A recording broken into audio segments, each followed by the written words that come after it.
Hey everyone, here today to talk about our new SFR heavy duty replacement track bar bracket for the Dana 30 and Dana 44 that came in the TJ, XJ, and ZJ Cherokee, Wrangler, Grand Cherokee models. This is a replacement for the really thin factory track bar bracket.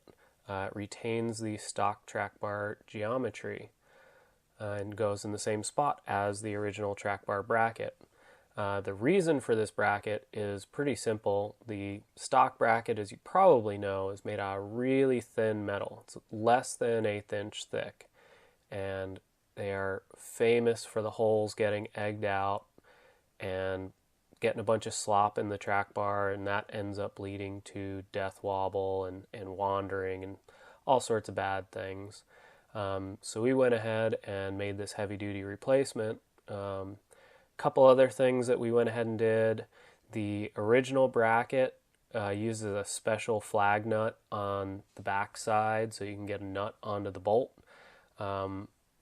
This is because the little window that they cut in the bracket is so small you can't get a wrench in there. You can't get access to that bolt.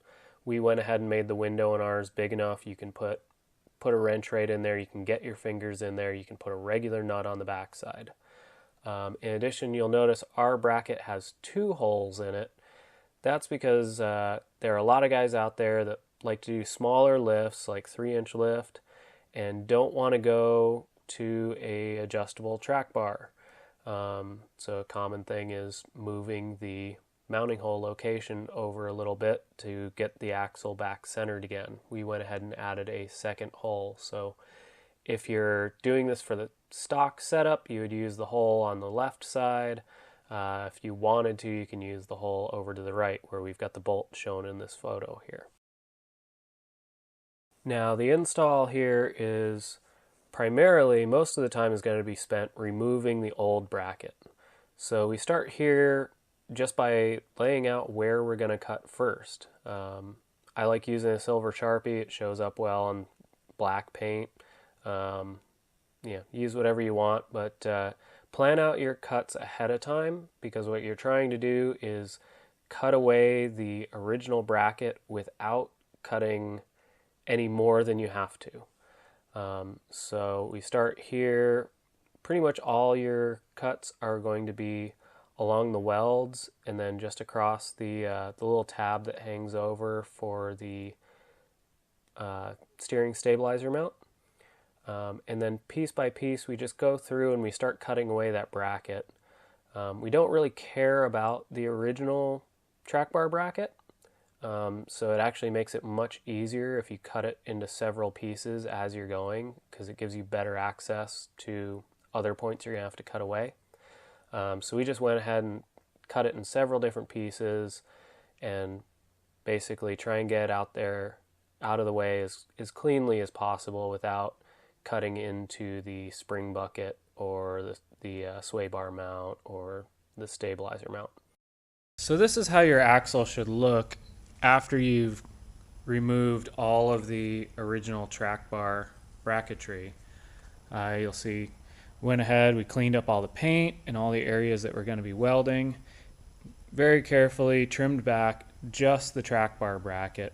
We went ahead and left the mount for the steering stabilizer here. That's up to you if you're going to use it or not, but you can leave it there.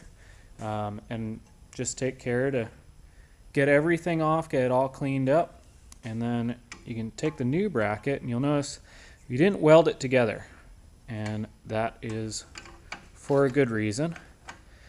You're going to fit this all in here, get it all nice and tight and in place, and then come in, add some tack welds just to this outer upper plate to hold it in place, and then you're going to pull your bolt out. We made a little spacer here to make it easy. You can use your track bar, you can make a spacer however you want to keep this width and orientation right. But once you get this upper plate tacked in place, pull the bolt out, pull the lower plate out, and then you can get access up in here to fully weld that top plate. If you try and do it as a unit, if you try and weld the two plates together on the bench, which would seem like the easy way to go. Makes it really hard to get in and weld that top plate to the axle tube. So I recommend doing it in 2 separate pieces. Then you bolt your bottom piece back in, weld it all solid, weld it to the axle, then you're done, ready to go, and no more problems, no more death wobble.